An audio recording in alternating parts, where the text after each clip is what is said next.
you're sitting outside enjoying your coffee or tea, and all of a sudden a bird comes really close or lands on a chair right beside you. Or maybe you're inside cooking and a bird comes right up to the window and is very prominent in showing itself that, hey, I'm here. Or have you ever been out and a dragonfly just totally swoops by your face? Squirrels. That's one of my favorite lately, has been squirrels coming up to you, getting very close to you, and you're sitting there, either be it inside or outside, and having nature literally right in your face. I'm sure many of you, as I, have experienced it, and I still experience it all the time. And what does this matter? What does this have to do with anything? Well, I thought it'd be fun to talk about the connection of past loved ones and nature and how they give us signs as well. We talked in a previous video of knowing that, spirit was there, being in the house, or getting the chills, having somebody, feeling that somebody's watching over you, different creaks upstairs. And those are different signs of spirit being around, but they can also come through in and as different elements out in nature. And some people even say, a connection with my mother with rainbows, and all of a sudden it's a beautiful bright day and they see this rainbow. So it's the connection that loved ones bring through to us for reassurance that they are doing okay. So again, what different animals and in nature, things that happen that are, kind of on the top list. So I'm going to say a lot of people will see, again, rainbows.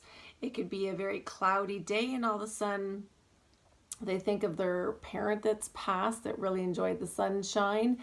And for a moment, the sun and the rays come through and just kind of warm them up. And they're like, oh, thanks, Mom, for bringing that through.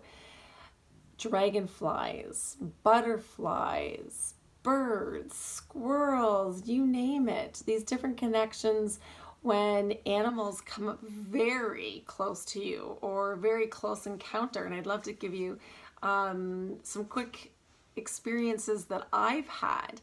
So I always rely on the universe and trusting in the universe when I'm making different changes or going about different things, that I just say, hey, give me some signs, show me some signs, please.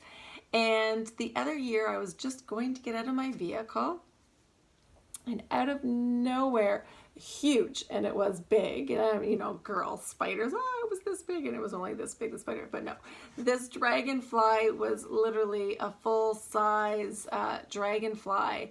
And as I opened up my door, this dragonfly came in my car door and was like right at the side of my face, and I'm just sitting there going, okay, breathe, you can do this is okay, don't be afraid, it's right there, what do you want? And of course, after a while, this thing was just like, okay, Karen, come on. And I did. I'm like, okay, you need to leave. I panicked a little bit and I talked to this dragonfly, as crazy as it may seem. I'm like, all right, you need to leave. You need to go now. You're a little bit too much in my space. You need to back off.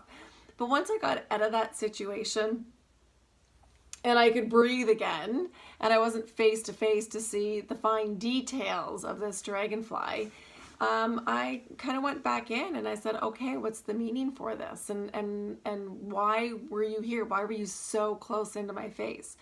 And once I connected to that message, and if you can't connect to a message, there's great online resources about different animal totems, animal spirit, that when you do have an experience, and if you can't figure it out, go and look it up as a resource and find out what that meaning is and see how corresponds and relates to your life at that time. Different ones too that I've had. There was a hawk that literally, I don't know where it was coming from, swooped right down at my vehicle, came out of nowhere, and I could see just the fine, couldn't really see the face of it, but It was the wings and the spread of the wings that really caught my eye. So notice that too when these different animals, what catches your eye about them? Is it the color? Like cardinals. Cardinals are usually mate for life, and they're a great one for a show of past grandparents or parents as well. And just look at the fine detail of it as well too. This dragonfly got really close to me. So what did it mean with the fine detail and getting close? Or again, this hawk, and I could see just it was just absolutely gorgeous. Just the lining of the feathers and how they all were, sat. I'm just thinking about it now, and it's just like, wow, crazy. I mean, they're great experiences, but they're also great messages to help me along the way in my journey, as well as knows that past loved ones are still visiting me. I actually have, I call it my pet squirrel. I don't even have a name for her. That she's been around 3 years now, that she comes right up onto the patio. She's scratched at the door. She sits on my chairs out front and she will lay on them. And my kids just go, oh my gosh, Mom. And it's to a point that we'll be sitting out there and she does come up very, very close to us. And again, it's that just knowing that, being thankful for having these experiences from different loved ones that are popping in, or just even knowing that there's something bigger and greater out there that is supporting us and watching over us and there for us. And take those and use them as experiences, use them as, part of your journey, that you're not alone. That sometimes we can feel so alone after somebody passes, but if you are open to the experience that this world and universe really has to provide to you by bringing in these tangible gifts from nature, take it, grasp it, love it, enjoy it, and you'll see more happening over time because you are very grateful for what they have provided and your openness to allowing it into your life. Simple as that. So hopefully you guys can go out today and enjoy what nature is brought to you, and maybe think a little bit, why did I just see that? How did that get so close? Take a look up online on the resources again under animal totems. They may have dream ones and then other ones that come into your life. And read what it has to say. It's definitely a message. So take that message and hold on to it, usually helping you along the way through different decisions, different changes in your life. So thanks for tuning in, and I'll talk to you later.